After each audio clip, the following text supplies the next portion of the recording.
get into our first game here, though, ladies and gentlemen. This is going to be the early game here, and it's going to be the Los Angeles Rams traveling to Tampa Bay to take on Tom Brady. This is a rematch. These two teams faced off earlier this year in LA. This game kicks off at 3 o'clock Eastern time on NBC. Real quick, major shout out to Busy Bones 17 for the follow here on twitch.tv. Appreciate you. So yeah, going here to this LA Rams Tampa Bay game, the biggest question coming into it, gents, has to do with the health status of Tristan Wirfs, Ryan Jensen. Well, good news if you're Tampa Bay, because Ryan Jensen and Tristan Wirfs both returned to practice on Friday. However, it was on a limited basis. Now, I think there's a discernment out there where people are like, what does limited mean versus full? Limited means that the players participate in individual position drills. Full participation is where they do the individual drills plus team drills. They didn't go to team drills yet, but that could just be out of precaution of not throwing them in just yet. However, how might that impact them if they, just participate in individual? And then this is their first team action on Sunday if they do play. The plan right now is that both of them are played, but there'll be game time decisions ultimately here for the Tampa Bay Buccaneers. This is the biggest key to this matchup, gents, is really going to be on the health of Tristan Wirfs. Your thoughts on this? We'll go down the line.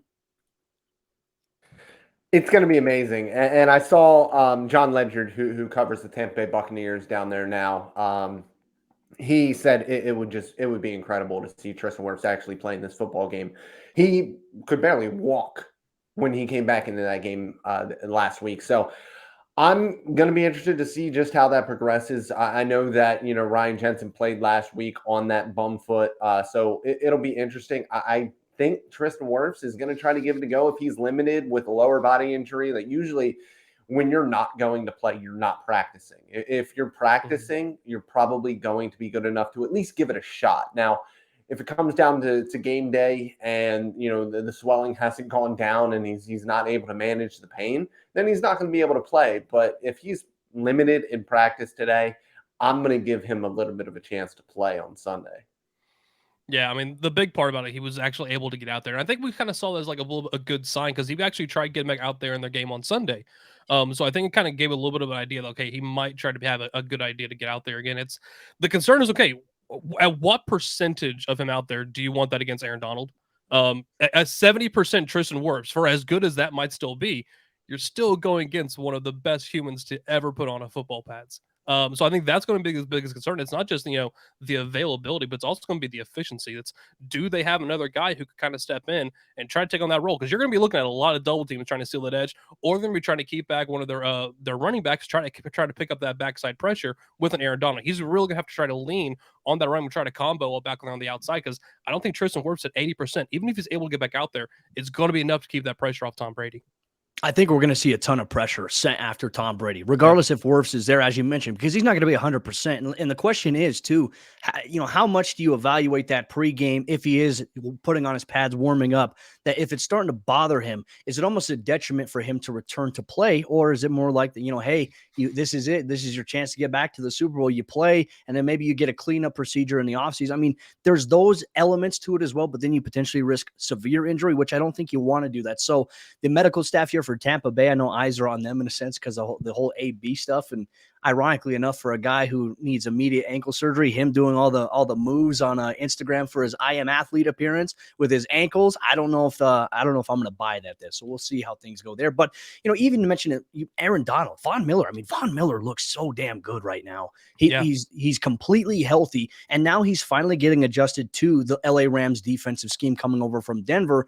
For him, I mean, just the way that he plays the edge and the way, did you guys see him track down that screenplay early on this week against the Arizona Cardinals? That right there is freak athleticism. So that's just going to be a tough matchup. I just think the X factor here, as we all talked about, it's going to be whether or not Tristan Wirfs plays. Now, coming into this game, I think that the perception is that, okay, Tom Brady, he's down all these weapons. They're all banged up outside of Mike Evans, Rob Gronkowski. Maybe you get Leonard Fournette back. I know that decision hasn't happened yet, but ideally, if Tom Brady can go in, and obviously it's a home game for them, but if they can beat the LA Rams, who they want revenge on from early on in the season when they lost on the road to them, the legend of Tom Brady, in my opinion, gents, I think it's going to continue to grow because what he's doing with less around him in a sense, which I don't want to try to diminish from the defense. The defense is fantastic for Tampa Bay, but offensively, what he's doing with less around him is super impressive, especially at his age.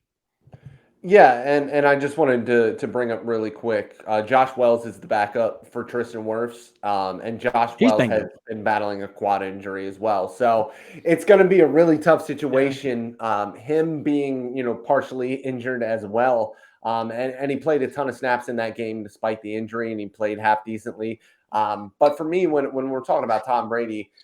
Yeah, I mean, how much can his legacy actually continue to grow? I mean, the man at this point has 7 Super Bowls. He is the greatest of all time. There is no debating that whatsoever in my mind. I mean, for me, Aaron Rodgers is the most talented quarterback that has ever played the game. The way that he plays is just mind-boggling to me, mind-numbing. But I think when you look, especially with what Tom Brady has right now, like you said, he is a 44-year-old man at this point. He is playing without his top wide receiver and in Chris Godwin and maybe his actual top wide receiver in Antonio Brown because he's a psychopath. I mean, he still has Rob Gronkowski. He still has Mike Evans. So he still has some weapons there. But Leonard Fournette is a huge part of that offense as well. And if he's not able to go, if he's not able to be legitimately healthy, that is really going to hurt the rushing attack as well. So it's going to be interesting to see how it all plays out. I don't know. I mean, and when I look at all of these games this weekend, I don't know what to expect out of any of them. Like, I'm not betting, and I'm in Portugal, so I don't think I'm even legally allowed to bet on any of these games Probably right now. not. But I wouldn't bet on any of these games because I just don't feel confident in any of them. I mean, I'm with as you. long as you still do your picks in our against the spread context here, and Oh yeah, PFN, like, I'll do as long that. as you I'll do do that, that. we're good I'll to do go. that right after the show. Actually, send me the link though because I don't have it on my new computer. I'll send it to you. No, I think like you kind of hit the nail on the head. It's like how much more of a pedestal can we put Tom Brady on? Like he's pretty much done everything. Like I guess until Sean Payton wants to make a movie. I'm sorry. Who's playing Paul Blart? Like who's playing Sean Payton in that movie? Oh, who's playing Sean Payton? Oh, it's What's his name? Kevin something. Kevin, Kevin. yeah. Kevin James. Until he is playing Tom Brady, then I guess we say he's reached the pinnacle of where we can put him on. Our In terms of our NFL producer rankings. said Kevin Smith.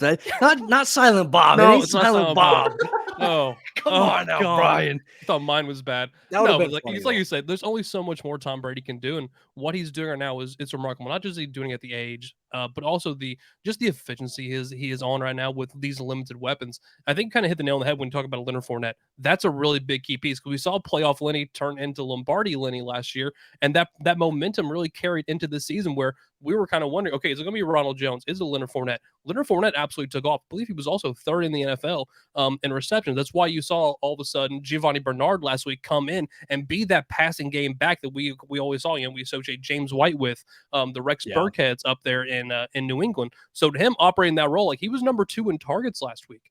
So if you bring back Leonard Fournette, you know he's also going to see that very high volume and kind of help out in that passing game if they're trying to figure out how to manage the offensive line.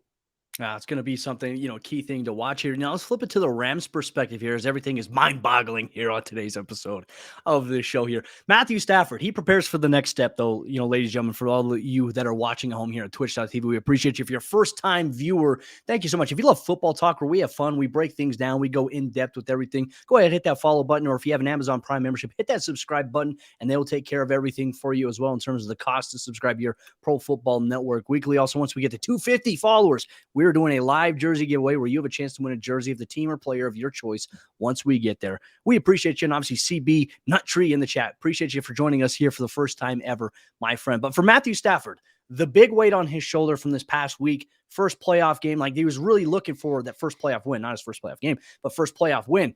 He finally gets over that hurdle there, and he gets it. So now the next pressure, right? What's next for him? Well, now you want to try to lead a team to a conference championship.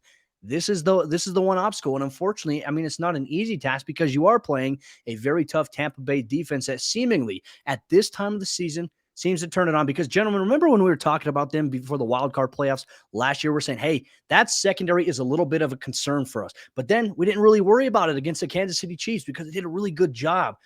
They've got really good coaches all across the board there, and I think that they're going to be locked in. The question is, though, for Matthew Stafford, is this the next step for him? How can he alleviate this pressure?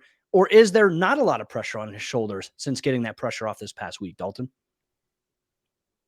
I don't know, honestly. It's really tough because Matthew Stafford, for me, didn't come into the season with these incredibly high expectations for what his performance was going to be. I felt like we had a pretty good 13 season sample size or 12 season sample size of what Matthew Stafford was. And I think there was a little bit of a weird narrative that he never had any sort of help whatsoever in Detroit when he had Calvin Johnson staring him in the face for quite some time. Now, we could talk about Detroit being a poverty franchise, and while that may be true, I do think that you expected him to take a little bit of a jump with what he was able to do in Los Angeles. You thought that he might be a little bit more efficient, might cut the turnovers down a little bit, that offense would be elevated a little bit with Matthew Stafford there.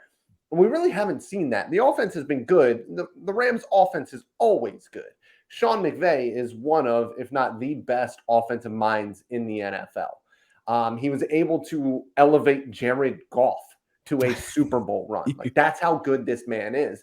And I think when you watch Matthew Stafford, you just kind of know what you're going to get. You're going to get a ton of ridiculously high level play. I mean, I'm talking about top 3 level quarterback play from him for 90% of the game. And then there's going to be 10% of the game where he drops back and says, I'm going to make this ridiculously hard on myself for no reason at all. And that's what he does. And it's not just, taking shots down the field into coverage. It's throwing sidearm passes while trying to hit a secondary window when the first window on his primary read was open. Like, he just makes things more difficult than he has to. And I think that's part of why we love Matthew Stafford so much, but part of what makes me, as just somebody who objectively evaluates quarterback play, absolutely maddened when I watch him play. It's that whole arm arrogance thing. He knows he can do these things, and he tries to do it all Exactly. the time It's when so just make the much- simple things. It's either ridiculous ADHD or just an unreal amount of fig jam. And Yeah. honestly, like, there's a bit of Phil Mickelson in him. And so, like, there is some fig jam with Matthew Stafford. And he always says the right things. He's not an arrogant person, but on the field he is. And you're absolutely right there. I love it. You got to have some swagger, some cockiness to you from time to time. I think it's a big moment for him. I mean, the way that he came out in this last game against Arizona, I mean, he played the way that they've needed him to play. Some of the concerns I had going into that matchup is what Matthew Stafford are we going to get, because he's been up and down in terms of consistency. Like, he makes these terrible throws sometimes into double or triple coverage, or he doesn't see a guy lurking underneath and it gets picked off, or he overthrows, obviously, for an interception here. But now that kind of shifts a little bit too, because this is kind of this whole collaborative relationship between Matthew Stafford and Sean McVay. Just how much pressure is really on Sean McVay? Because look, ever since they got to the Super Bowl that one season with Jared Goff, and they put up the horrendous offensive performance they did against the New England Patriots, they've been trying to find a way back. For Sean McVay, it's been his goal. And there have been times where I felt like the one thing that frustrated me the most as an analyst, being close to a guy like Wade Phillips, they made Wade Phillips the scapegoat initially after they lost the Super Bowl there. I did not like that. That didn't sit well with me because the offense underperformed. Now, this is another situation. Look, it's the best. It's best versus best here. Matthew Stafford versus Tom Brady. This is it. Winner goes to the NFC Championship game. What does Sean McVay have to do to kind of take this pressure, really off the team? Because I think out of anybody, out of the teams, out of the coaches or players, it's going to be Sean McVay that probably has the most pressure this weekend. Tommy? Dalton. There we go. You good? Oh, I thought we were going to go to Tommy there. No, we can. Okay, Whoever. no, I thought sorry. you froze for a second. Yeah, I thought he did too, actually.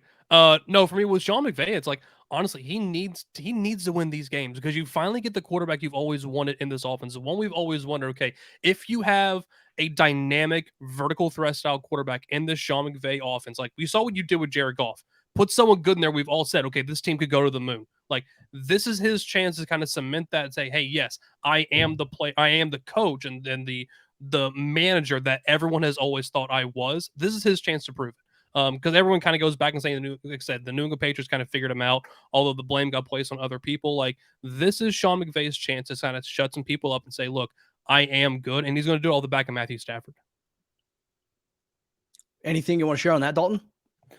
No, I mean, I agree with him. You need to win these types of football games. Yep. But I did have a question for Tommy here, just because it's something that I don't think we've ever seen before. Do Cam Akers with goodness, having burst 5 months after tearing an Achilles? Like, yeah, I mean, I know, like, I watch a ton of football, obviously, but when it comes to fantasy, like, you guys are insane, in my opinion. Has there been anything like this? Not that I can't can remember. remember. I mean, honestly, we go through like after the injury happened, like Cam Akers, obviously, we saw what he did toward the end of last season, where he became like one of the highest volume running backs in the NFL. Like he was averaging over like 22 carries per game towards that end of the season when we kind of went to the playoff run. Like we knew the player who could get that volume. But then all of a sudden you see the torn Achilles, and it's okay.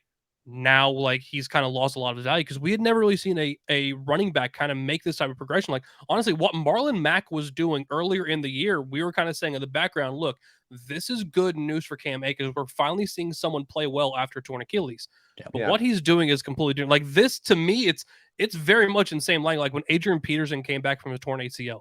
Like he's not having quite the same of production efficiency. Like obviously, Adrian Peterson, that dude's just built different. But in terms of coming back from an injury way sooner than we ever expected and still producing at a high level to like the last time we saw them, this is incredible out of Cam Akers. There's no reason to expect he's not going to carry this momentum going into next year. It's you love to see this right now, and he's kind of filling this massive role and taking some of the burden off Matthew Stafford. Hey, look, you got a dude behind you who's all of a sudden healthy in his first 2 games back to see 17 plus carries. That takes a little bit of the weight off the shoulders of a quarterback. Yeah. And it's really funny too, because, you know, when you look at their running back situation, you always thought, or at least I always thought, Darrell Henderson, once Cam Akers got hurt, he was going to be the guy that kind of took over. And then Then they make the trade for Sony Michel. They traded for Sony Michel. He ended up taking the majority of the carries. And I was really, really confused for a long time. I'm so excited to see Cam Akers come back healthy next year and see what he has in a full season, because it was just really fun to watch him last week, man.